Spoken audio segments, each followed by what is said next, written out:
প্রায় 6 বছর আগে এই প্যানেল দুইটা আমি সেট আপ করি।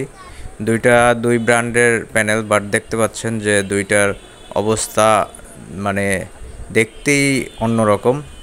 তো এটার এখন বর্তমান আউটপুট কীরকম দিচ্ছে বা কীরকম কোয়ালিটি দুইটাই চেক করেছি। তো এই দুইটার ভিতরে আপনি পার্থক্য দেখেন। এটা হচ্ছে একটা ব্র্যান্ডের উপরের, এটা দেখেন যে সেলের অবস্থা, আপনার সেলের ভিতরে আপনার বার্ন হয়ে গেছে।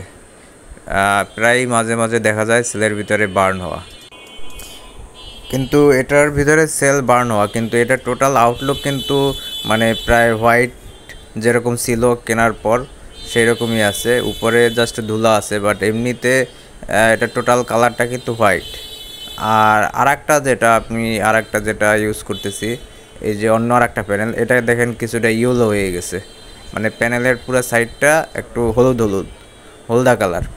কিন্তু এটা একটা জিনিস খেয়াল করলাম, এটার কোনো জায়গায় আপনার কোনো বার্নের দাগ নাই, কিন্তু সেম টাইমেই দুইটা ইউজ করা হয়েছে। দুইটাই 50 ওয়াটের প্যানেল, বাট এটার কোথাও কোনো বার্নের কোনো স্পট নাই, মানে কোনো সেলে ড্যামেজ হয় নাই।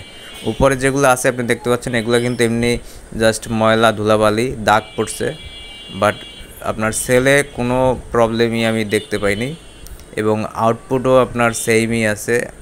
আমি প্রায় 6 বছর আগে যখন কিনছি তখনও যেরকম ছিল সেম এখন ওই রকমই আছে, স্লাইটলি ডাউন হয়েছে বাট সেমই। বাট দুইটা কিন্তু একই টাইমে আমার সেট করা, কিন্তু দুইটার আপনার কোয়ালিটি কিন্তু এই 6 বছর পরে আপনার সেলের অবস্থা খারাপ। কিন্তু এটার দেখেন ভিতরের অবস্থা কি, আপনার হলুদ হয়ে গেছে, মনে হয়েছে যে আপনার বৃষ্টির পানি ঢুকছিল অথবা এরকম কিছু, কিন্তু সেল কিন্তু কোনোটাই বার্ন হয় নাই।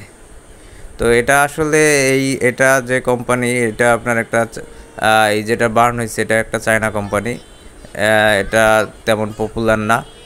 কিন্তু আপনার যেটার সেল বার্ন হয় নাই এটা সবাই চেনে, এটার কোন ব্র্যান্ড, তো নামটা আর বললাম না। আপনারা কমেন্ট করেন, যদি পারেন বলেন যে এটা কোন ব্র্যান্ডের প্যানেল। ঠিক আছে, এটা সবাই চেনেন আর সবাই এটা দাম দিয়ে কেনেন। তো এই প্যানেলটা কোন ব্র্যান্ডের আপনারা যদি জেনে থাকেন তো অবশ্যই কমেন্ট করে জানাবেন।